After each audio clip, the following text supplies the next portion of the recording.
The clock is ticking. Sequence 54. You shouldn't have left the house like that, he said, taking his eyes off the road. I should have let you kill me. She furiously asked. Do you know I would never kill you? I love you, Van, and I can't imagine life without you. You have a weird way of showing that same love. I love you in my own way. You have me already, why don't you let Trinity go? She said pleadingly. We'll let her go when the time is right. Let's just enjoy our time together for now. Andrew, please, she is just a child, let her go before my sister dies of hypertension. Damn it, woman, he yelled. Stop putting pressure on me, or do you want us to have an accident? She kept quiet, turned the other side and looked out of the window. She knew what her husband was capable of, and provoking him further would only put both her life and Trini's in danger. Everything is going to be all right, Van. We are going to have our baby and live happily ever after, he said. She nodded her head. I love you, he said smilingly. She remained quiet. Vanessa, what? I just said I love you. What do you have to say to me? A hard, angry look came over his face. I love you too, she disgustedly responded. You don't have to be upset, my love. I will take care of you and King, he said. Who is King? She asked, giving him a surprised look. Her son will be King. I have already named him, he said with a smirk. What if it's a girl? You just make sure you give me a son, Vanessa, he growled. Well, I have a feeling I am carrying a girl, she said. Then you will swap that little bitch for a boy. I don't ever want to have female children. Females are weak, they can't handle pressure. See how you run away when we have a little quarrel. Tell that to God. He shot her a deadly stare, more like a shut the fuck up warning stare. They stopped at a gas station and he filled the car tank a few minutes later and quietly continued their journey.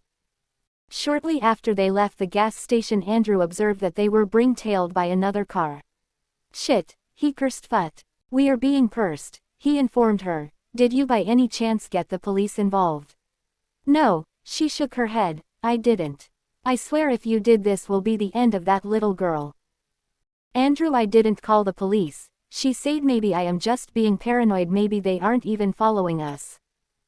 Maybe, she shrugged. He kept driving but frequently zigzagged through the lanes to make certain the car was following them.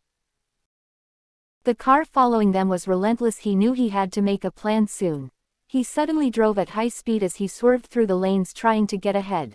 Vanessa slammed back against her seat. Are you trying to get me killed? She yelled. Shut up, woman, don't you see we are being followed by the people you called? What makes you so sure I called them? Who could be following us then? How should I know, huh?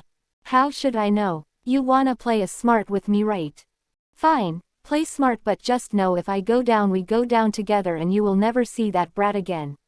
You are heartless, Andrew. I regret ever marrying you, she cried. Shut up, he shouted. You will rot in hell for kidnapping an innocent girl. You bloody unappreciative fool, everything I have done is for us. Don't you see how much I love you? This is not love, you are sick. Men like you should be locked up in mental hospitals. I love you. I love you. He was screaming as he drove faster and faster like a madman. He had this angriest and craziest face as if he had been possessed by demons. Andrew, you will get us killed, she screamed, tears streaming down her face, but he wouldn't listen. He was totally out of control. Shut up, he said as he continued to speed up and run a stop sign. Suddenly, as he tried to make a turn, he lost control of the vehicle and it spun sideways, counterclockwise, stopping abruptly when it slammed into a utility pole. The force of the impact made all of the airbags eject, making them go unconscious. As the night wore on, Maddie seemed to become sleepy. She put her head on Chard's shoulder and shut her eyes. Her head kept rolling back and forth. Chard let go of her hand and put his arm around her shoulders to steady her head better. Chard was worried about her. She hadn't been able to rest since they left Trini's school. This wasn't good for her and the baby. Speaking of the baby, why hadn't she told him she was expecting? Would she have told him about the baby if this had not happened, he wondered. Better yet, would she accept him back into his life after everything that had happened between them? Because he still loved her and he was willing to make amends for his mistakes if only she would allow him. Trinity. She screamed as she walked aimlessly in the middle of nowhere. Where are you, my darling? She searched among the trees and the high bushes but found no one there. She sank to the ground helpless, tears of pain streaming down her face. Suddenly Trini appeared in front of her. She had no idea where she could have turned up from. She was barefoot and wearing a dirty black dress and she had a sad smile on her face. My baby, Maddie said, bewilderment at seeing her standing in front of her. Mummy, stand up, why do you look so unhappy? They took you away from me. Oh baby, I missed you. She stood up and tried to grab her but Trini disappeared into thin air. Asterisk asterisk asterisk asterisk. Trini, Maddie awoke with a start. It's okay, Chard said, I am here. Chard, where is my baby? She started panicked before she started crying hysterically. Trini is going to be home soon. I swear I am doing all I can to bring her home. He tried to calm her with no success. I can't stay in here while my child is out there. I have to go and look for her. She stood up. Maddie, it's dangerous out there. You don't understand. None of you understand how I feel. My child is out there in the cold. Has she eaten? Does she have warm clothes? Where is she sleeping? No, I can't stay here. Just as Chard was about to respond to her, his phone rang. This is an important call. If they don't have any news on Trini, we will go out and look for her, he said. She looked at him then sat down.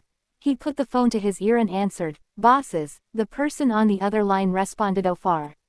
He asked, "Do you have some bad news?" What's happening? He drew in a deep breath. They have been involved in an accident. What do you mean they have been involved in an accident? The question rushed out of his mouth before he could stop it. Maddie stood up. Accident? She asked, fear evident in her eyes.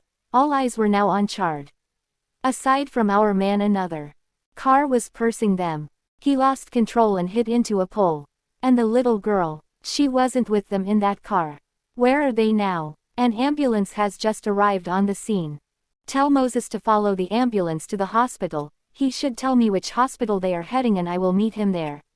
Okay, boss.